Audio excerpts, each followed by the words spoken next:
Noam, thanks for being with us today. Thank you for having me. Now, Wize Pharma is seeking FDA approval for a proprietary dry eye treatment. Give us an overview of the program and the timeline. The development program involves around the LO2A. We just recently published the results of our phase 2 clinical study for treatment of dry eye syndrome for patients suffering from conjunctival chalasis, which is basically a severe case, inflammatory case associated with dry eye. The clinical study results demonstrated statistical significance based on a mixed model. Company is right now running another ongoing clinical study for treatment of dry eye patients suffering from Sjögren's syndrome, which is another inflammatory state associated with dry eye. The Sjögren's syndrome study is expected to be completed by the end of the year, probably publishing the results by the beginning of 2020, at which stage we will approach the FDA for a pre-IND meeting, which will probably take place somewhere in half of 2020. One product that we're working on is eye drops in combination with certain cannabinoids. I cannot elaborate too much about this program because it's not public information yet. And in addition, we're looking into acquiring a very exciting asset to do with gene therapy.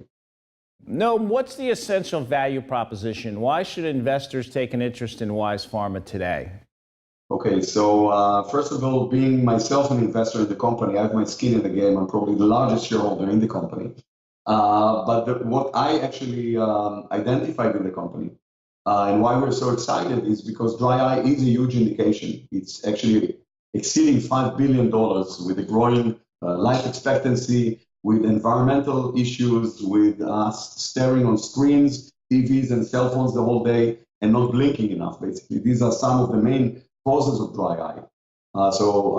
Basically, the dry eye usually starts as dry eye and deteriorates into an inflammatory state. And there you get to a real unmet need. So there's a lot of OTC products out there, but to treat the inflammatory states of dry eye, severe dry eye, it's really an unmet need, and the products which are out there are offering a very low efficacy. We're talking about an existing product, existing manufacturing, has no side effects. This product is being sold in Europe in 4 countries for several years and has no side effects and very well perceived in the market.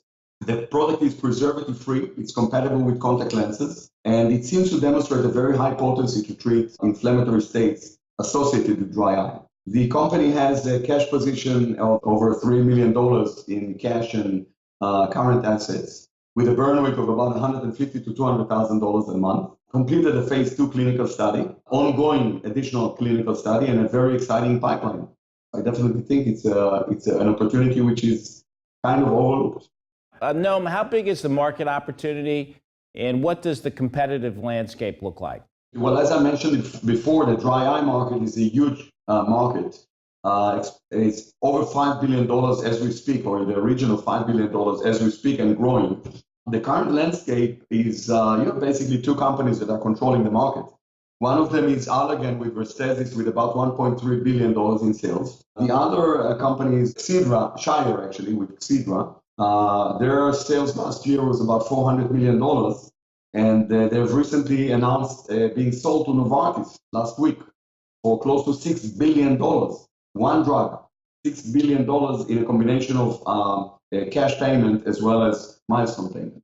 Talk to us about your business model, and again, reiterate for us your path to commercialization. Well, Wize Pharma has no aspiration to create its own sales force. Obviously, we're looking to out-license the drug to a big pharma at a certain stage, whether it's going to be after the phase 2 or after the phase 3. We're well funded into the phase 2 and actually finishing the phase 2. As far as the phase 3, I'll elaborate later on.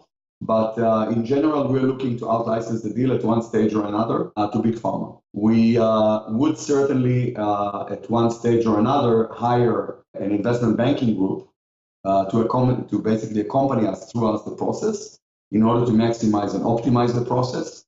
And I may add that we've already been approached by several leaders in the market or players in the market that are actually putting the company under their radar, under their spotlight. Noam, what are your initial sales targets? Again, if we will continue to observe the same efficacy that we've seen in the previous clinical studies, we're aiming very high. We're actually thinking that this could be a very disruptive product, and there's no reason why we won't be anywhere in the regions of Xidra, $400 million last year, or even Allergan with $1.3 billion.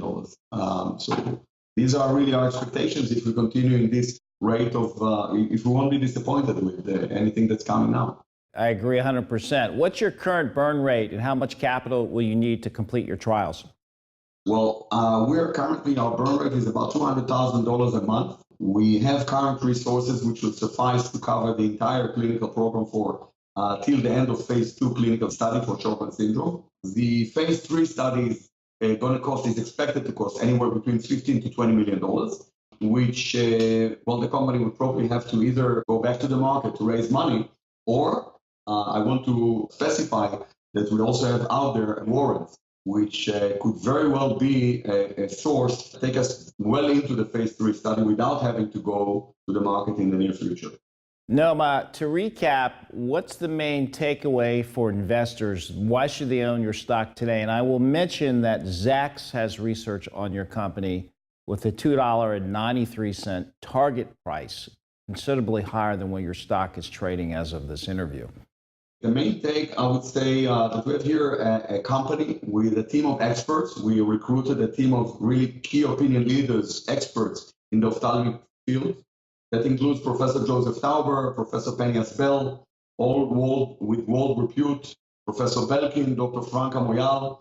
We recently been honored to be joined by Mark Sikerek, who have played very significant roles in major international companies in the field. We think it's a de-risk opportunity, basically with a drug with existing sales, existing manufacturing, no side effects, and very promising results on the inflammatory states associated with dry eye. We're a small cap, probably still below the radar, as obviously you can see. Basically, there's almost no premium on the cash. I mean, if you look at the company financials, there's almost no premium on the cash. We have very encouraging phase 2 clinical results. And as I mentioned more than once, a very exciting pipeline. Well, Noam, it's a very compelling value proposition. Thanks for being with us today. Thank you very much. Thank you for having us.